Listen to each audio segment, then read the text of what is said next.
that's where the introvert advocacy comes in. Is instead of trying to fight yourself, I help people be themselves. And the way that I look at it, I guess, bottom line is that instead of running into the wind as an introvert, trying to become extroverted or fight your introversion, it's all this running into the wind. Realize that there's a wind at your back. And if you play to your strengths and you understand what they are as an introvert, run with the wind.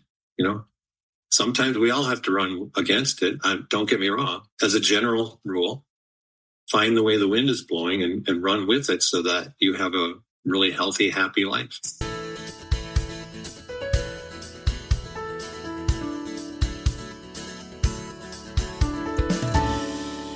Hello, and welcome to episode 167 of the Quiet and Strong podcast, especially for introverts. I'm your host, David Hall, and the creator of quietandstrong.com. This is a weekly podcast dedicated to understanding the strengths and needs of introverts. Introversion is not something to fix, but to be embraced. Normally, we'll air each episode on a Monday. Be sure to subscribe on your favorite platform. Leave a review or a rating. That would mean a lot to me. Tell a friend about the podcast. Help get the word out there that introversion is a beautiful thing. Peter Vogt is the Introvert Advocate, and he's been researching and teaching about introverts and introversion for more than 20 years. He leads the premier online course and coaching program for introverts. Be the introvert you are, the introvert's way to a healthy, happy life. And he's the author of the Introvert Manifesto, Introverts Illuminated, Extroverts Enlightened. And of course, he's an introvert himself. All right. Well, welcome to the Quiet and Strong podcast, Peter. Peter, it's so great to have you on today. Thanks, David. Thanks for having me. And we've been connected on LinkedIn for some time. I enjoy the posts that you put there, and it's great to meet you and talk with you today. Thank you. It's likewise. It's good to meet you too. All right. So tell us about your journey, through introversion, and now you call yourself the Introvert Advocate. Tell us about that. Well, the long and the short of it is I grew up in northern Minnesota. I live here now again. And when I was growing up, like so many other introverts out there, I'm sure, I sort of came to the conclusion that something must be wrong with me, or at least that it was possible. And the reason I say that is because when I was growing up, I noticed that I liked to do things that other people did not seem to like to do. And that the things that other people seemed to really enjoy, I didn't find fun at all, especially I guess when it got to high school. But even when I was a real little kid, I'd be playing baseball in the yard all by myself. And I'd be, I'm a Minnesota Twins fan, of course. And I'd be calling the games. I'd be broadcasting the games out loud, but there's nobody around. It's just me. And I always felt a little self-conscious about it, but I couldn't help myself. And, I was always safe at home and I always hit the home run. It was great. But where I really noticed it, I guess, was more in high school, because that's when, people were into the parties and people were into the pep rallies. And I just couldn't get into them. I was more the type of person who wanted to quietly read a book, or if it was a Friday night and it had been a long week at school, the last thing I wanted to do was go out and party with anybody. I just wanted to kind of pull up and be by myself. And I didn't know what introversion and extrovert, I never even heard of the words. I didn't know what any of it was. But I sort of concluded, I guess, on my own by looking around me and seeing what I saw and hearing what I heard, that, God, Pete, something must be wrong with you. I think about this a lot, David, because so many introverts out there kind of get it from other people in their life. I spoke with somebody just the other day, a person who might become a client, I guess, but she was talking about how her whole life, her mom's been trying to turn her into an extrovert. I feel really blessed that particular thing did not happen to me. I didn't have to put up with it from my folks, or my dad was pretty introverted himself. My mom talked a lot, and like if she'd haul me on the shopping trips to the store or whatever, something that could have taken 10 minutes took 110 minutes because she had to talk to everybody, and she was that type of person. But they never pressured me, and I never really even got pressure from my friends like so many other introverts do. You got I didn't get all those questions like, how come you don't talk more? And why are you so quiet? Like, I do feel blessed in that way because so many introverts really do get that sort of stuff.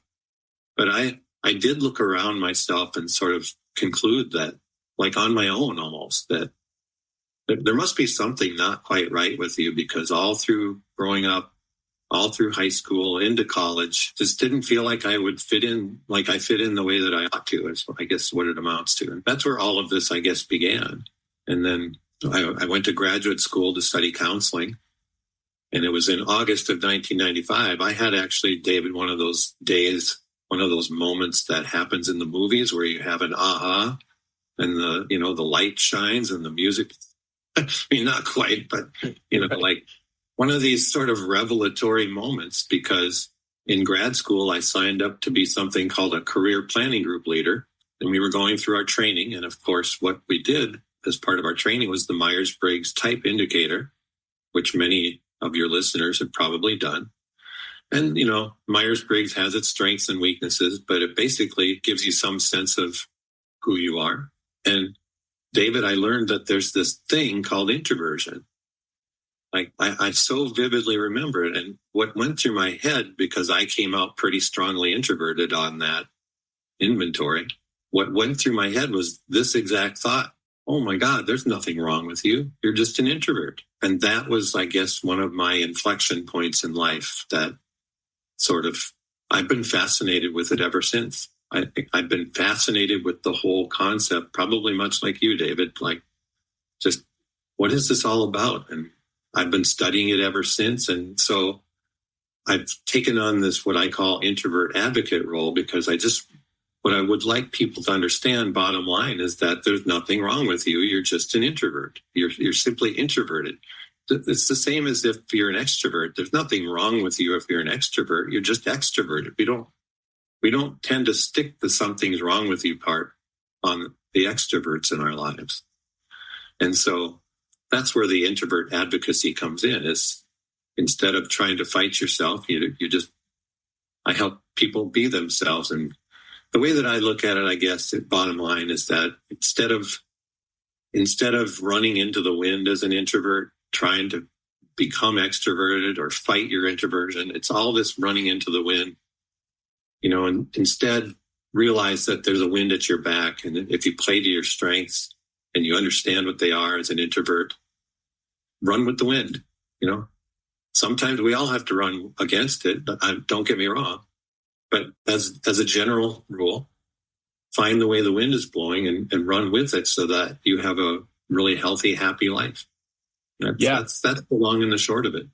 Yeah, well said. And even if we're running against the wind, if we can run with our strengths, it's going to go much better. And you are not the first. I definitely felt like something was wrong with me. Our journey probably is similar. And in college, like, why can't I be more like that person? Or why can't I, do this so comfortably as that other person?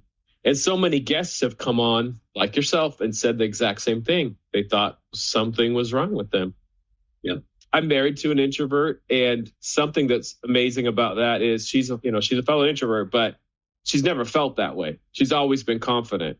And so that's been good for me to see that she does need her time and space and other things. She's definitely a creative, deep thinker, but she hadn't ever felt like something was wrong with her. So there are introverts that don't go through that same struggle, but there are many of us that do. And of course, that's why we're doing our work, right, Peter? Yeah, and I'm glad you brought that up, because that was a discovery that I needed to make also.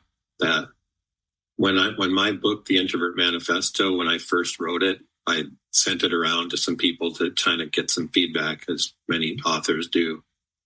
And one of the introverts that I gave it to really basically said, I don't really relate to much of this, Pete. And the reason he said that is because he had always felt pretty confident, and he had always felt he had not experienced the whole, at least he was saying he had not experienced that whole something's wrong with me. And so I have come to realize over the years that if roughly half of us, let's say, are introverts to some degree, I think it's a subset of that half that are going to be more likely to relate to the things you and I are talking about at that, like when it comes to the whole something's wrong with me, shame sort of thing. And then there will be a fair number of introverts who just probably won't relate to that aspect of it. They'll relate more to the things like your wife relates to, like I really do need my alone time. I really do need my time to think, but I don't feel the need to apologize for it or any of that sort of thing. Yeah. I'm glad you brought up the half number, because a lot of times, when I say that, it's about half the population, people are like, oh no, but they're not thinking of what introversion really is, because some introverts have always been confident, know who they are. I know some very outspoken and confident introverts. Some of us, like you and I, we had to learn to gain that confidence and, embrace who we are. And then a lot of people that we're trying to reach are those that aren't confident, but absolutely could be.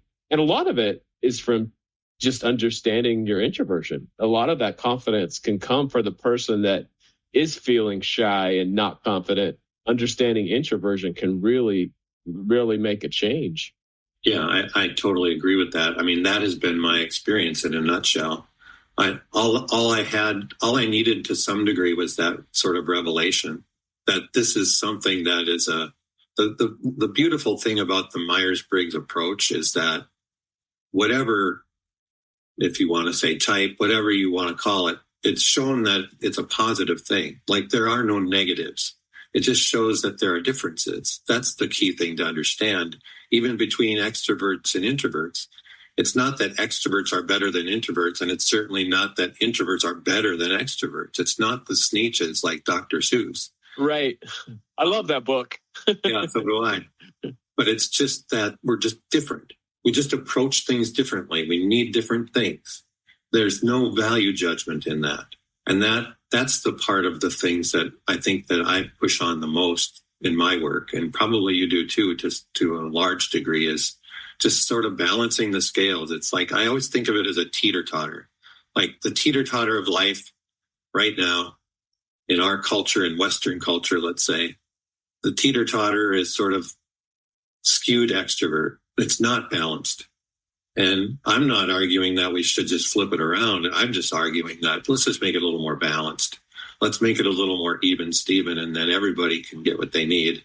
And then everybody has to stretch some too, right? Because we don't get to go through life never being extroverted. We definitely don't want to, right? It's just for the most part, we want to be our introverted selves. But there are times like this, for example, like you and I are both being pretty extroverted right now. Yeah, I don't call it that myself. It's for a good cause to put this in, right? And that means it's totally worth it. Yeah. And I definitely benefited from the Myers-Briggs too. And it's a tool, so I hear different criticisms like you were mentioning, but whatever those are, there is introversion and extroversion. And definitely the other personality preferences that it talks about. Those things are real, just from living life as long as I have, I see those things in people. And that's the whole thing. I love that you said it's not good or bad, because none of it is good or bad. For some reason, we are created differently and we need each other. As people, there should be teams of introverts and extroverts. But what needs to happen is there needs to be an understanding about how we work a little differently. Yep. So you mentioned that you wrote a book. Tell us a little bit about that. How'd you decide to write that? It's called the Introvert Manifesto. And I wrote it because I couldn't not. There's a little bit of background here because my first wife, I lost my first wife to cancer back in 2012. Sorry. And no, thank you. And one of the things I learned from that experience is that life is short, like life really is short. I saw it right before my eyes, right? There's sort of there's the old saying, life is short, and then there's the actual, oh my gosh, it happened right in front of me sort of thing. And so I felt sort of compelled by this whole issue by that time. And all I really wanted to do was I sort of pretended to myself that I almost pretended like I was in a TED Talk. I said to myself, if the world gave me whatever it is, 19 minutes or whatever a TED Talk, 20 minutes, Like if they would just sit still and they would all listen to what I would have to say about introversion, what would I want to say? Like, what would I want to say about introverts and introversion? It's almost like mythbusters. It's mythbusters for introverts and introversion. And then I just went ahead and said it. And I just wrote these little vignettes about if I could say to the world this, one of the things I'd say, you know what? There is nothing wrong with me. I'm just an introvert. So stop saying that. Or it's not that I don't like people as an introvert. It's that the way that I interact with people is different from the way that extroverts do it. It's stuff like that. So that all just came pouring out of me. I sat by this little lake with a notebook, and day by day, I wrote one of these little things and just let them come out. And I tried to just sort of pretend that I was, nobody can speak for all introverts because we're all different, right? I mean, it's sort of ridiculous to think that. But I just sort of tried to pretend that if I had this chance to sort of dispel some myths with people, these are the primary ones that I would dispel. And so it's written for introverts and extroverts both, honestly. I mean, I want introverts who read it to understand that they're not the only ones who've had these thoughts and that they're very sensible things to think, given the world we live in. And then, if the extroverts would read it, they would learn something too, that it's not so much about quit trying to change us and quit asking all the questions about, are you mad? It's, it's how it goes. So in a nutshell, that is the book. It's just sort of busting some myths about introverts and introversion. And I try to do it for both introverts and extroverts.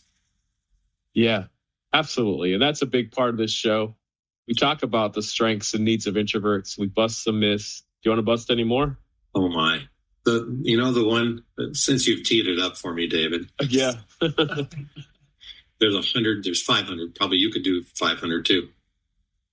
I would say the myth that I want to bust the most, that drives me the most crazy, that needs to be, it's the myth that drives all other myths, is this whole idea that if you're an introvert and you think something's wrong with you, that has got to go, because it's fundamentally false. It's not true.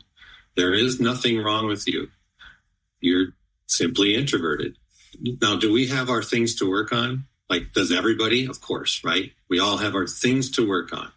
There's things we should work on. Our spouses, let's say, will tell us to. There are things we want to work on. No problem. Nobody's arguing that. But fundamentally, where your introversion is concerned, there's nothing wrong with you. That has to stop. The flip side has to become true. And the idea, the real truth is that you're simply an introvert and you're simply somebody who has a different set of needs, a different set of strengths compared to the typical extrovert, period. That's it.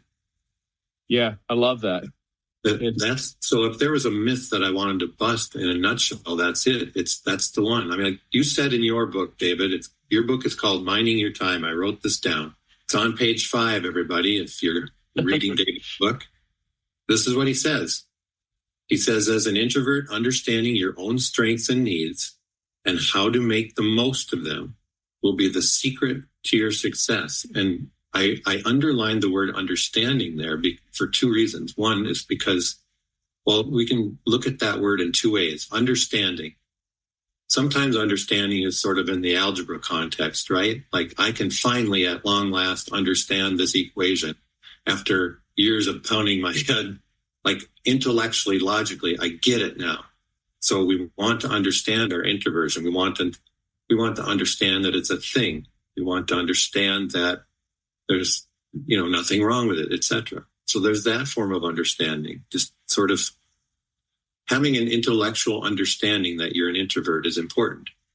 But the bigger thing, what I read into your words, David, is understanding in terms also of accepting, embracing, welcoming, knowing, sort of wrapping yourself in the hug of it all is a form of understanding also. And both of those need to be true if you're an introvert. And that, in a nutshell, is what I'm arguing. That's my whole argument. Bottom line is that instead of trying to be someone you're not, which will never work, by the way, it can't. It doesn't work. And nor should it. You be the introvert you are and you live your own way. Yeah. And to the degree possible. Sometimes nobody's perfect. Sometimes it doesn't work out. Sometimes you go against your own grains, either by choice or by necessity, but primarily you get permission. You don't even need permission, but you deserve to just go ahead and be that person that you already are. Period. Yeah. And that is the secret. Thanks for mentioning it, the book. And along those lines, and I definitely have had people that have tried to fix me during my life. And what I learned is I don't need fixing, but I need to embrace who I am, like you beautifully said. And so with time management, why I wrote that book is because often, the things that we need to work on with our introverted strengths and needs. So like when I was in college and I was trying to work on this, and it was long past college that I finally embraced fully who I am, I read a book on how to not be shy. If I was to go back and find that book, I bet you it was written by an extrovert because the advice did not work for me. Yeah. And so anyway, fast forward, I've embraced my introversion. I'm in a place where I started to blog, about introversion. I still have a full-time job. I run a business with my wife on the side of my full-time job. We have 3 kids. I'm reading time management books and resources. And I'm like, there's things that I need as an introvert that aren't called out in these books. I need some space. I need some time. There's a lot of talk about how we need to recharge. Yes, absolutely. But we need time for so many other things. We need time to think. We need time to make some great plans. We need time to dream, to, be creative. And those things weren't being called out. Definitely not as this is an introvert need. So that is why I wrote, Minding Your Time, because our strategies to success are going to look different, whether that's time management or public speaking or leadership. We can be amazing at all those things. It's just our approach is going to look different. And that's something that we need to embrace. Is like, okay, if I'm going to give a speech, which I love, I'm probably going to prepare differently than my extroverted friend might, and that's fine. And I also might need a break afterwards. So, yeah. And I mean, that to me is the gist of your whole book when I read it, is that it sort of felt like a kindred spirit speaking to me, because it's the way, like when I do my talks, I have a certain, David, when I do my talks, I do them the day before, and I stand in my living room and I put chairs around and I find my kids' stuffed animals and I put them around, and they are my audience. So what I'm saying is that you're unlikely to find that in another public speaking sort of book, but that is an introverted strategy that's the kind of thing that you're talking about in your book, is you have a way of doing it as an introvert that is going to work best for you. Here it is, which nobody's written about before, right? Like, here are some of the things, and not just beforehand, but afterwards, as you point out, right? Because even if you have a great time, and you probably do in your presentations, you're likely, it may not be the greatest idea to sign up for a networking event instantly after you can, right? Yeah. And you pointed that sort of thing out in your book too. So I just appreciate that sort of approach. It's the same idea. We're talking about the same sort of idea, broadly speaking, which is really just know what your strengths are, know what your needs are, and play to those to the maximum degree that you can. Yeah. So let's talk about strengths. What's a strength or two that you have because you're an introvert? I think the 2 primary strengths I have because of my introversion, one is researching and synthesizing, I guess I would call it. I'm a junkie about reading and reading about this topic. And I get maybe one way to say it would be pattern recognition, seeing patterns in different things. Like, for example, lately I've been reading a lot of Brene Brown stuff on shame, which in a nutshell, shame is, I think something's wrong with me. And she is an introvert. I have figured that out. She has talked. She says it. Yeah, she says I am an introvert. Yeah, has talked about that in her one of her videos. She didn't write about it specifically in her work, but as I read that work, I see the introvert stuff laced all through it. And I think that's because of this pattern recognition or seeing different things in different places that appear to be different names for similar things in my mind. So I guess that's one strength, is researching and synthesizing in a nutshell. The other one that I attribute to my introversion is just writing. I mean, if I can pick a way to communicate, what we're doing right now would not be my first pick. It's gotten better over the years. It's much more fun when it's, on a topic of interest and a person that I can connect with, like you. But if I could pick, if I really play to my strengths, if something really matters, I'm going to write it. I need to write it, because that just plays to my need, I guess, to think about it, think it through carefully, organize my thoughts. It helps me to not be under the pressure of the moment and get the words just right. And so I would say when it comes to introversion, those are my two go-to strengths. They work hand in hand, researching and writing in a nutshell. Yeah, and they go together, and you do some great work because of it. Well, thank you. I appreciate that. I enjoy it. That's the thing. It's because the phrase now for it is geek out, right? I geek out on the introvert stuff.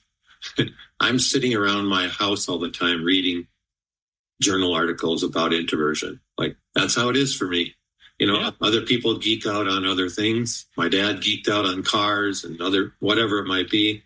This is just something that has come to fascinate me. And I just keep learning. You know how the old saying, David, of the more you know, the more you realize you don't know. Yeah. That plays true for me on this one. That's what keeps me sort of fueled to just continue researching and looking for puzzle pieces that fit together, and et cetera. But yeah. And as a deep thinker, we do often like to write because we are able to gather our thoughts and let our minds process things. And often it's a slower processing time, but great results come from it. But if we don't realize that can, chip away at our confidence. If you're, even in conversation, if you're thinking, which is so natural for us, you're thinking before you speak, and then the extrovert is speaking in order to think. If you don't get that dynamic, you can definitely feel shy, or you could lack confidence. But understanding that makes all the difference. It's like, I think I need to think, but it's a great gift. Like, it's a great gift for writing and researching. And, you brought up Brene Brown. I've heard her say, I am an introvert. But think of the great work that she's done and the great benefit because she's thinking and researching and writing it. It's amazing. And that's the beauty of it. I mean, if there's something for your listeners to sort of always keep in mind or always remember, it's what you just said, is think of the great work that has come from that approach that she takes, or that we all take, right? Think of all the depth, think of all the knowledge, and then think of when it's captured, in this case, in written form, how you as a consumer of it are then able to digest it at your own pace and look at it over and over again. It's just, once again, it's a different way of communicating from speaking in the moment, because speaking in the moment can be very powerful too. There's a reason, Susan Cain's TED Talk has got like 30 million views or whatever it is. Yeah. Like, that's probably the most powerful TED Talk I've ever seen. I mean, it was fundamentally just dazzling, beautifully well done. And so that's a one way of capturing somebody's attention in a memorable way. But this other way of doing it through writing is, very, very, can be very memorable too. That's what's important for people listening to remember, is that especially if I have found with writing in particular that people who are good writers and who enjoy writing vastly, vastly underestimate its power, like incredibly so. One of our kids is a really good writer. He has no idea how good of a writer he is. He just doesn't conceptualize how powerful, I'm reading his essays when he's applying to college or whatever, right? And just looking at him. I'm like, oh man, I didn't know this kid. Like, wow, I didn't know this kid was thinking these kinds of deep thoughts. I mean, I sort of did, but yes and no, right? You see the words right in front of you, and he's the one who wrote them. And I just had to point out to him, I had to just say, you realize you're a really good writer, right? You do realize that. I think a lot of people just don't know, a lot of introverts, especially if you're an introvert listening to this and you're a good writer and you're a strong writer and you love writing, wow, you have something that is extremely powerful and extremely beneficial and extremely, extremely potentially helpful to the world. Like, don't underestimate it. I've seen it too many times. Yeah.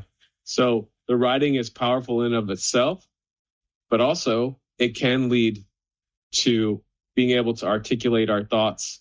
Like you mentioned, Susan Cain, those thoughts that she shared in a very famous TED Talk, which I definitely benefited from, was because she wrote about it first. You betcha. Yeah.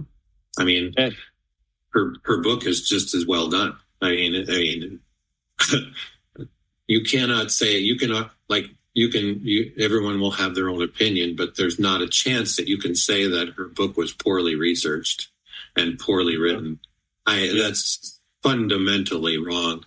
It is so well done, that book, so well researched.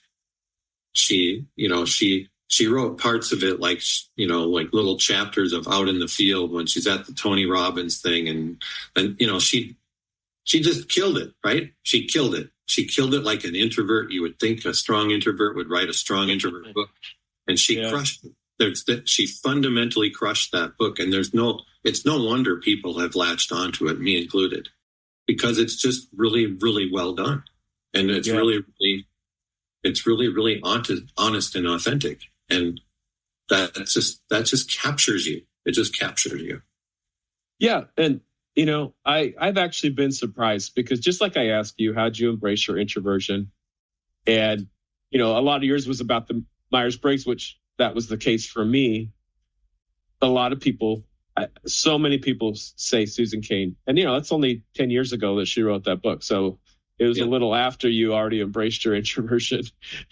But so many people benefited from that book and that TED Talk where they learned, hey, just like you're saying, I'm okay. And in fact, not only am I okay, this is great. Yeah, that was not on anybody's bingo card until it was. Yeah. And that is, and you're actually saying the same message, and so am I, David, and just in different words. Like we're all coming basically across to that same message of not only is there nothing wrong with you, there's a lot right with you. Yeah, for sure. It's fundamentally it's some version of that. Yeah. So let's get back to, you were talking about Brene Brown, and right, I know that an important topic for you is around shame. So tell us about that and how that relates to introversion. Well, as I've been reading more of her stuff and studying more about the issue of shame in particular, I've come to call something, so many of us introverts, as we were talking about earlier, not all, but a decent percentage, have somehow, somewhere along the line in their lives, they have thought the thought, or maybe they still are, they're thinking, something must be wrong with me, or is something wrong with me? Sometimes it comes in question form, is something wrong with me? And sometimes it comes in statement form, something is definitely wrong with me. And I'm talking about because they're introverted, they're connecting the dots that being introverted means something is wrong with you. And that, fundamentally, that is shame. That, in a nutshell, is shame. I have come to call it the introvert shame phenomenon.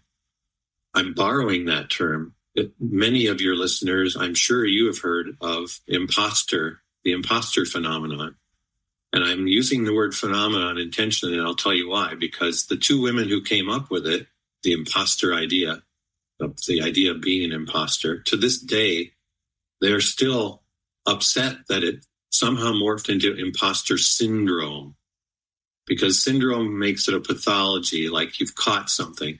And they don't want that, and rightfully so. It's not.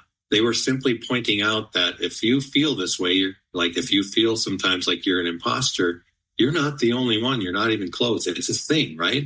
It makes sense that that's all they were trying to say. I've read up on what they were trying and not trying to do. So I'm using the word phenomenon in the same way. It's just what I'd like introverts out there to understand is that if you've ever thought because of your introversion, God, something must be wrong with me. You've experienced the introvert shame phenomenon. It's a thing. It's real. It's sort of sensible that you would experience it because we live in a pretty extroverted culture with extroverted expectations. The extroverts in your life are sometimes asking you, how come you don't talk more? Why don't you come out with us more? Blah, blah, all of those, right? There's 100 of those. There doesn't seem to be the equivalence in reverse that I've noticed. We don't see the introverts saying to the extroverts, how come you don't do solitude more? Why are you such a team player? Like, it's just ridiculous. We don't hear those things. And so the reason I'm even bringing it up, David, is because if you're feeling this, something's wrong with me, thought where your introversion is concerned, and you can think about shame on a lot of different things. Many women have shame about body image. Brene Brown talks a lot about that. And let's just define our terms to be clear. Brene Brown, if you want to learn more about this, read Brene Brown's book called I Thought It Was Just Me, But It Isn't. It's a really helpful book for this. She distinguishes between guilt and shame. And guilt fundamentally is I did something bad. I did something wrong. I acted in a bad way. Shame is fundamentally I am bad. I am wrong. There's something fundamentally wrong with me personally. And it's shame that we're talking about in this case, because guilt can be sort of helpful if you've done something wrong. But the moment you start equating your introversion with something is wrong with me, then you've made it personal. People will typically express it in some form of the phrase, I thought something was wrong with me. I have hundreds of articles in this file drawer right next to me that I've kept. And some version of I always thought something was wrong with me, written by introverts, is in those articles. And you'll see other words too, like I thought I was flawed, I thought I was broken, I thought I was weird, I thought I was odd. But it's always phrased as I thought I was something, not I did something. And so why does it even matter? Like why, who cares, right? The reason it matters is that if you go around, if you fundamentally, even subconsciously think something's wrong with you as an introvert, then you're going to fight yourself all the time. You're going to try somehow to be that person that you're not, and you can't do it. It can't be done, nor should you have to. And far worse, you don't get what you do need as an introvert. You end up, it's like the opportunity cost of trying to be the extrovert you're not is losing out on being the introvert you are. You don't get to play to your strengths. You don't get the solitude you need or the thinking time. You fight against all of it. And so it becomes very, very difficult, if not impossible, to be consistently healthy and happy and feel like you're yourself. Yeah. So that's why I'm getting all worked up about it. It's because it's so important for people to be able to just be themselves and live their own way fundamentally. And if you're battling shame, you won't be able to do that. You can't. Yeah. So I also love that she talks a lot about being authentic, living authentically. So how would you say that introverts can live their best life and live authentically? I think you have to first work hard to be aware in your own life if shame about introversion is an issue for you. Like that's where you begin. Like you talked about your wife, for example, David, it sounds like maybe for her that's not the case. Great. No problem. Because then she can move on to, or other people like that can move on to, what are the fundamental things I need as an introvert to be my best and play to my strengths? And we don't have to worry about this whole self-concept issue of it. To me, the fundamental foundation of all of it is that you have to have a positive view of yourself as an introvert. And if you don't, then you're not going to take care of yourself the way that you want and need to as an introvert, because you're thinking to yourself, I'm not even supposed to be this way in the first place. Like I'm supposed to be something else. And so how do you be your authentic self as an introvert? Part one, if you will, is get to the point, and this is hard work. This is not easy, right? If you're one of the introverts out there listening to this and you have ever thought to yourself, and if you still do, something's wrong with me because of my introversion, listening to Peter Vogt and David Hall on a 47-minute podcast is not going to turn it around instantaneously. Let's just face it, right? Like, that's ridiculous. But your awareness of the fact that something is amiss about that, and that you don't deserve to feel that way, and that there's a different way of looking at it, you can start chipping away and working in the other direction. When in grad school, we learned about cognitive behavioral therapy. I'm sure you did too, David, right? Yep.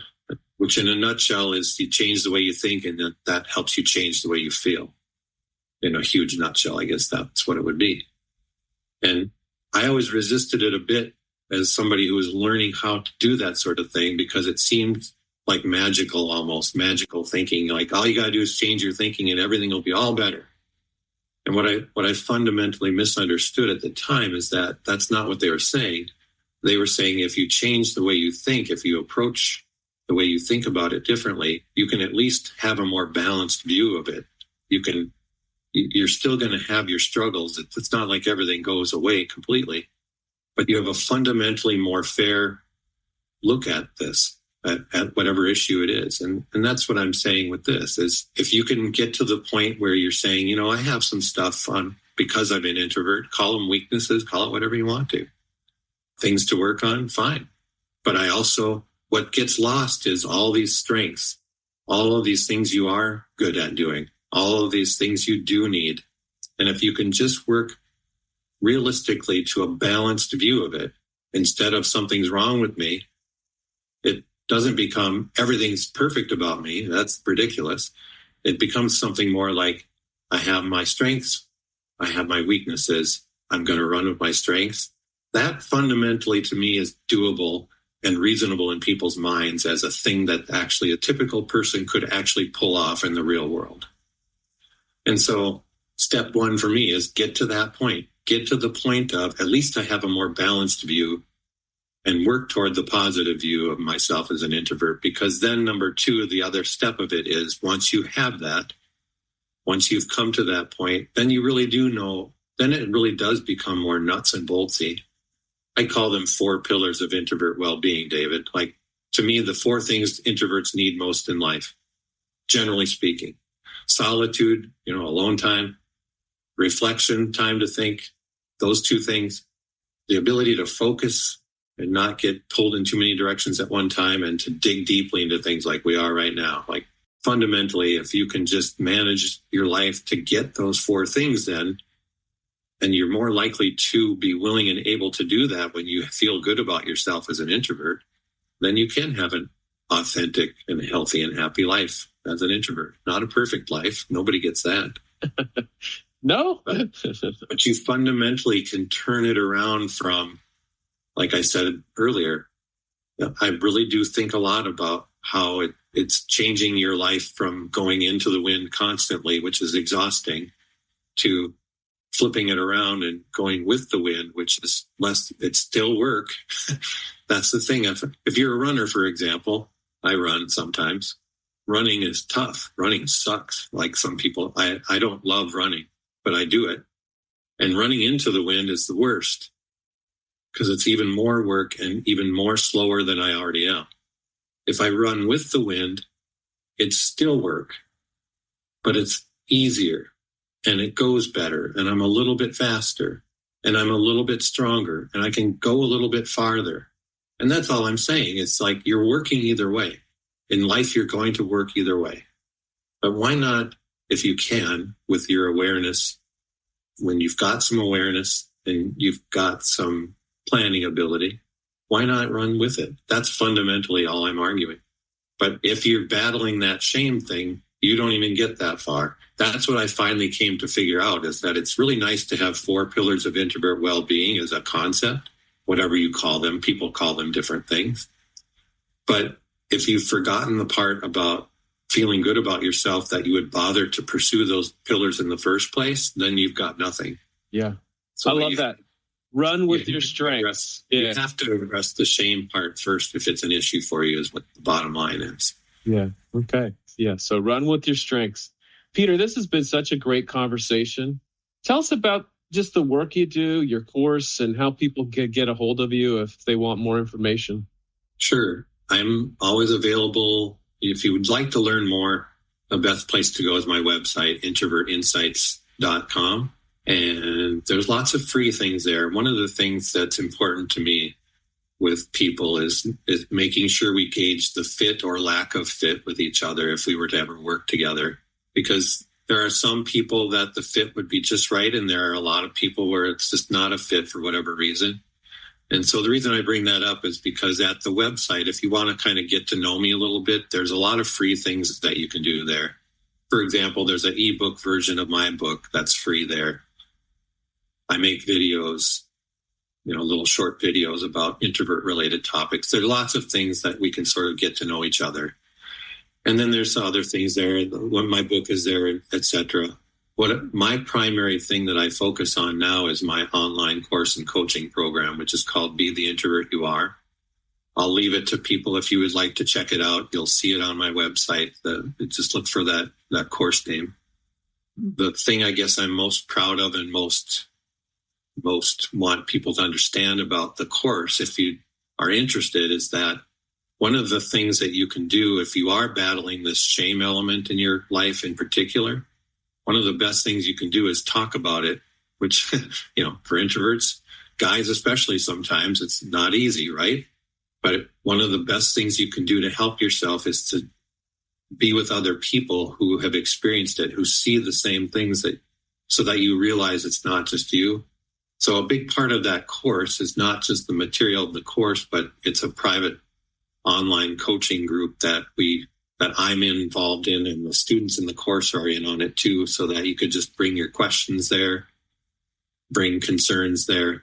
That's an important part of it for the reasons that I've talked about with this whole shame idea, because if that's something that you need or want to address, it's important to do that, because the rest of it really becomes irrelevant if you don't. If you're in that shame spot, is what I'm saying. If you're in that something must be wrong with me sort of spot, and you do decide to take the course at some point, I think what will be at least as helpful to you, if not more so, than the course material itself is this group of people who are not, you can find groups online, right? You can go on Facebook and find introvert groups, but they tend to be filled with memes and complaining, and there's a place for that. That's fine.